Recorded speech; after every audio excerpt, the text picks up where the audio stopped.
Hi, అందరికి నమస్కారం.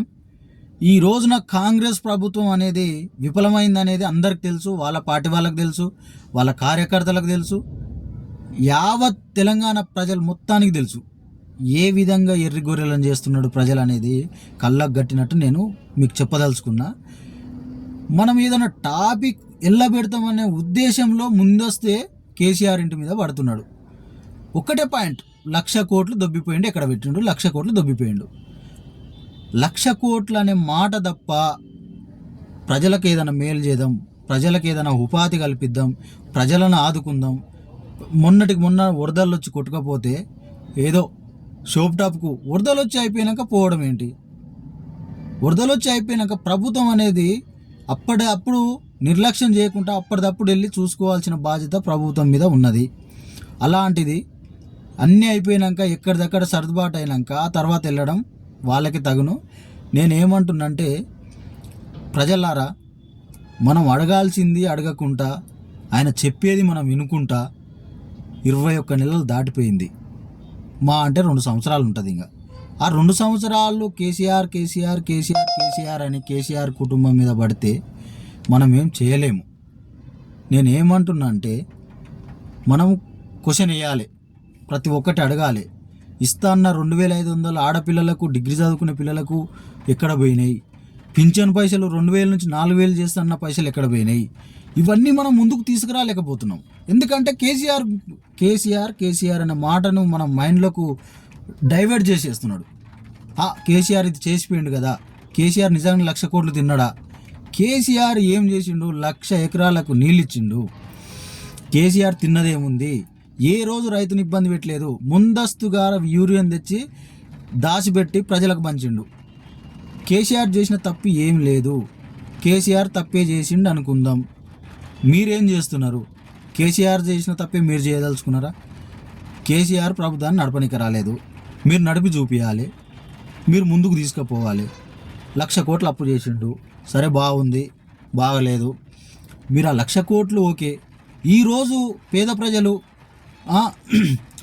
ఒక లిక్కర్ మీదనే నీకు ఎంత సంపాదన వస్తుంది? ఈ రోజున నీకు చలానాల పేర్ల మీద ఉన్నవి లేనివి, రోడ్డు మీద లేని బండ్లను కూడా చలానాలు వేసి దోసుకుంటున్నారు. ఎన్ని లక్షల కోట్లు అయితే అవి? ఎంత సంపాదన ఎక్కడ పోతుంది?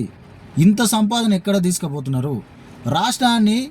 రాష్ట్రాన్ని ఈ ఓన్లీ లిక్కర్తో నడిపించవచ్చు. లిక్కర్లో నెంబర్ 1లో ఉంది తెలంగాణ.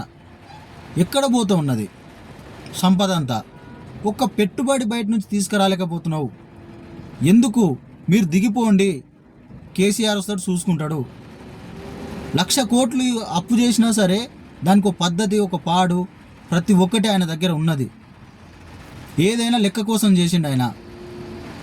మీరేం చేయదలుచుకున్నారు? పొద్దుగాల లేచిన కాడ నుంచి ఏ మైక్ ముందలైనా కేసీఆర్ పేరు లేకుండా మాట్లాడగలుగుతారా? మాట్లాడగలుగుతారా? కేసీఆర్ మాట లేకుండా, కేసీఆర్ ఇంటి పేరు లేకుండా మాట్లాడగలుగుతారా? మనకు కావాల్సింది ఏంది? ప్రజల క్షేమం. నువ్వు సెక్యూరిటీ లేకుండా బయటకు వస్తే మాకేంది? సెక్యూరిటీతో వస్తే మాకేంది? మాకు కావాల్సింది మా క్షేమం, మాకు కావాల్సింది మా తిండి, మాకు ఉపాధి హామీ కావాలి. అవి లేకుండా నువ్వు సెక్యూరిటీతో వస్తుంది, సెక్యూరిటీ లేకపోతే ఉంది, మాకు దానితో అయ్యేదేముంది, పోయేదేముంది? ప్రజలు అడుగుతూ ఉన్నారు. నేను ఒక 1000 మంది దగ్గర అడిగిన, నేను ఏముందయ్యా కేసీఆర్ ఉన్నప్పుడే బాగుండే, వచ్చిన 2,000 అయినా కరెక్ట్ నెల 10 తారీఖు లోపు వచ్చేది. ఇప్పుడు నెల దాటిపోయినా వచ్చేటట్లేదు. ఇచ్చే 2,000 ఏమి ఇస్తున్నాడు? అయ్యా కేసీఆర్ ఇచ్చినవి ఈయన ఇస్తున్నాడు. పిల్లలకు స్కూటీ అన్నావు, దాని మాటే లేదు. ఇవన్నీ అడిగారు మా ప్రజలు. ఎందుకంటే నువ్వు కేసీఆర్ పేరు ఎలా తీస్తావు కదా. 1,00,000 కోట్లు అని ఒక మార్కు పెట్టినావు. వీళ్ళు ఇవన్నీ అడగరు. ఇక ఇందిరమ్మ ఇండ్లకు వస్తే, ఇందిరమ్మ ఇండ్లు అనేటివి చాలా పేద కుటుంబాలు, అసలు రేకుల ఇల్లు ఉన్న ఇల్లుతో సమానం. వాళ్ళకు కూడా ఇవ్వడానికి అధికారం లేదు. అసలు ఇల్లు లేకుండా గుడిసె ఉండి వాళ్ళు పస్తులుంటే వాళ్ళకు ఇల్లు దక్కాలి. అది ఏ పార్టీ అని చూడొద్దు. ఇందిరమ్మ ఇల్లు వాళ్ళకు చెందాలి. అప్పుడు నీకు మంచి పేరు ఉంటుంది, నీ ప్రభుత్వానికి మంచి పేరు ఉంటుంది. అట్లా కాకుండా మీ ఎమ్మడి తిరిగే వాళ్ళకి ఇచ్చుకుంటూ పోతే